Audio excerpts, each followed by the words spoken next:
Von der Leyen a présenté le pacte européen pour l'océan. Fort bien. Mais pendant que l'on pactise ici, nos enfants aux Antilles continuent de respirer les émanations toxiques des sargasses. Depuis 14 ans, l'Europe regarde ces algues échouer sur nos côtes sans réaction. Pourtant, la science est claire. Ce fléau n'est pas qu'une conséquence du changement climatique, il est aussi le résultat de déséquilibres structurels.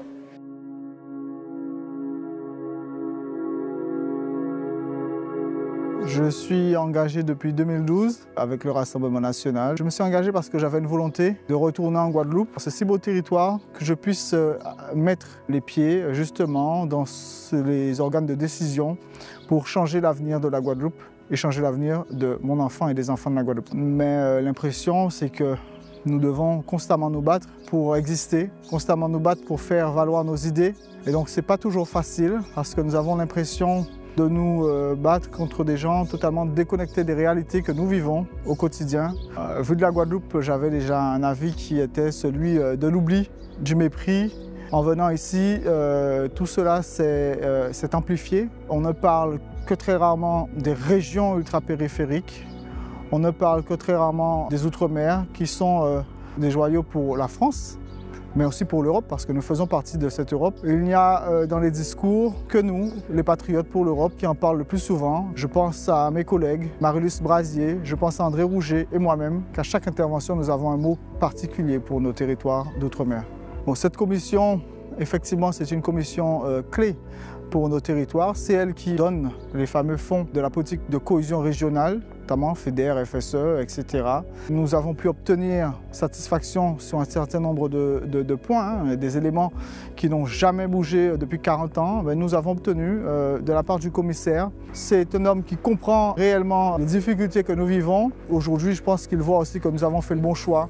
À force de répéter et de mettre des coups de massue, des coups de boutoir sur cette institution, nous avons pu obtenir le changement de critères dans les amendements, qu'on ne soit plus sur un PIB national, mais un PIB régional, ce qui nous permettrait d'obtenir ces fonds de cohésion.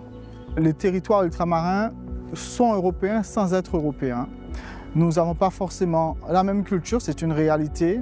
Nous n'avons pas forcément le même climat. Donc on ne peut pas appliquer les normes européennes telles qu'elles sont. Et donc c'est l'adaptation de la réglementation et faire en sorte que justement on puisse aussi récupérer un maximum d'argent pour nos territoires, parce que nous savons très bien que la France donne beaucoup plus que l'Europe nous donne, et de régler les différentes problématiques structurelles que nous avons dans nos territoires avec cet argent que nous gagnerons en modifiant la réglementation.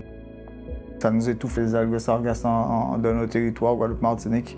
Et donc, on espère apporter une solution pour que nous puissions ramasser ces algues depuis la mer, mais elles ne puissent pas avoir le temps de pourrir, et les valoriser via la production de gaz méthane, de charbon actif, etc. Même si ce n'est pas la compétence forcément de l'Union européenne, mais je pense que l'Union européenne peut prendre sa part.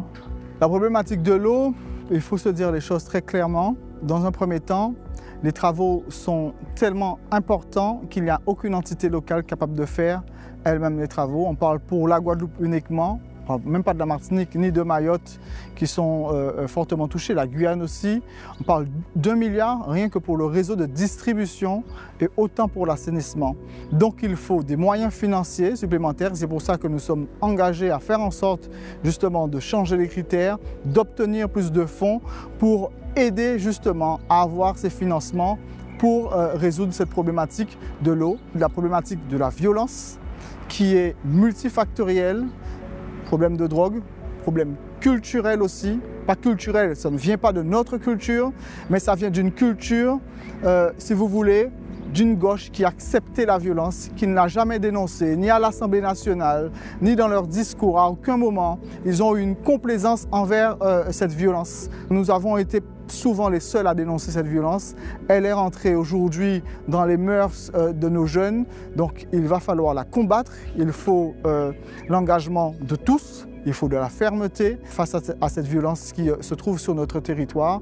L'engagement de tous, la fermeté fera, je l'espère, changer les choses dans notre territoire sur la question de la violence. Je connais la France, je sais que j'y suis attaché fortement, je la défends. C'est ce qui m'importe et j'espère que nous pourrons demain être majoritaires dans les différentes assemblées. pour que nous puissions mettre en pratique notre volonté politique de redressement de ce pays. Le symbole, c'est la liberté. Je souhaite qu'elle puisse continuer à infuser nos compatriotes pour faire le bon choix demain lorsqu'il s'agit des élections présidentielles et législatives, avoir sa propre façon de penser et se faire son propre avis. C'est ça la liberté.